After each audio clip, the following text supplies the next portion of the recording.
नमस्कार, स्वागत है आप सभी का। आप देख रहे हैं जनवार्ता न्यूज। हाजीपुर में अभी प्रशांत किशोर की नगर समाज कार्यक्रम खत्म हुए और हमारे साथ वैशाली संभावित प्रत्याशी इंजीनियर सर्वेश कुमार जी हैं। इनसे बात करते हैं। सबसे पहले जनवार्ता न्यूज में बहुत बहुत स्वागत है। आप लोग का भी बताइए।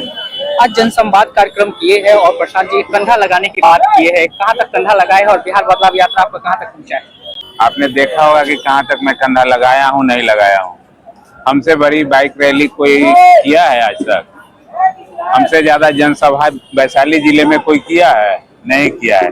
तो जहाँ तक कंधे लगाने की बात है, प्रशांत को एक अपना समर्थन और जनता से समर्थन दिलवाने की बात है, तो हमसे ज्यादा न कोई किया है और न करेगा।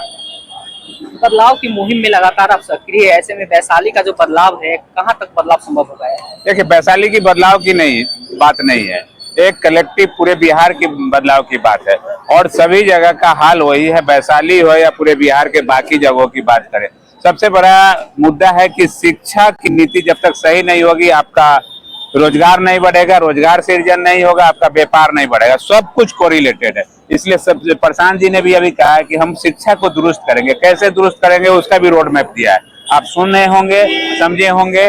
और ठीक वही चीज हम लोग जनता के बीच में लेके जा रहे हैं। ये तो अभी कर रहे हैं, मैंने तो मेरा अपना 5 जो वादा किया है, मैंने उसमें खुद लिखा है कि प्रत्येक पंचायत में मैं एक ऐसा स्कूल खुलवाऊंगा सरकार आने पर, जैसा कि नीतीश बाबू अपने सिर्फ पत्नी के नाम के लिए उसका स्कूल बख्तियारपुर में खुलवाए हैं, जो 4 तल्ला बिल्डिंग है, लिफ्ट लगी हुई है, 120 कंप्यूटर है।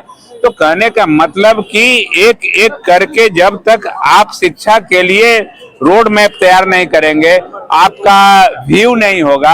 और एक बार सब कुछ नहीं हो सकता। बच्चा एक साल का बच्चा 20 वर्ष नहीं हो सकता, उसको स्टेप बाय स्टेप करना पड़ेगा। जो बदहाली है यहाँ पे, जो खाई है, उसको धीरे धीरे गड्ढा को भर के, और आपको पंचायत का विकास होगा तो आपका ब्लॉक का विकास होगा, ब्लॉक का विकास होगा आपका जिला का विकास होगा, फिर आपका राज्य का विकास होगा। इस तरह से बढ़ा जाएगा। बदहाली को खुशहाली में बदलने के लिए आपने रोड मैप कह सकते हैं कि तैयार कर लिए हैं। जी बिल्कुल। चुनावी लोगों के बीच है, ऐसे कभी भी टिकट बच जाएगा, चुनाव की घोषणा हो जाएगा, ऐसे में क्या प्राथमिकता या औपचारिकता रह जाएगी? देखिए, चुनाव का विवल तो कभी भी बच सकता है। अभी तो हमें समझ में आता है कि सरकार कुछ डिले कर रही है, और डिले इस कारण से कर रही है कि जिस तरह से जन सुराज हमारे प्रशांत किशोर पलायन की बात कर रहे हैं, उनके दिमाग में ये बैठ गया है कि जो पलायन होके मजदूर गए हुए हैं बाहर, वो छठ दिवाली में जब यहाँ आएंगे उसके बाद चले जाएंगे वहां, तो हम भैया इलेक्शन कराएंगे ना। ऐसा ना हो कि सब लोग इन्हीं को वोट दे दे, इसी डर से थोड़ा सा, नहीं तो अभी तक तो घोषणा हो जानी चाहिए। वैशाली की लड़ाई में आपने फिक्स कर लिया है क्या?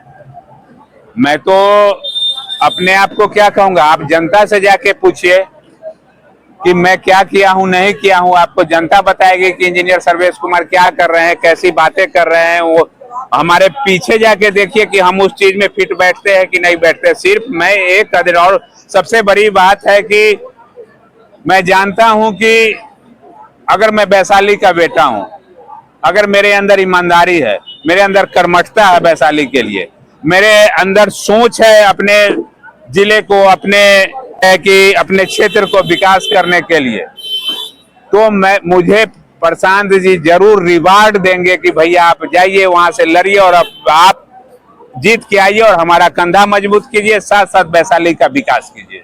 चलिए, जनवार्ता न्यूज के साथ बहुत बहुत धन्यवाद। जी धन्यवाद।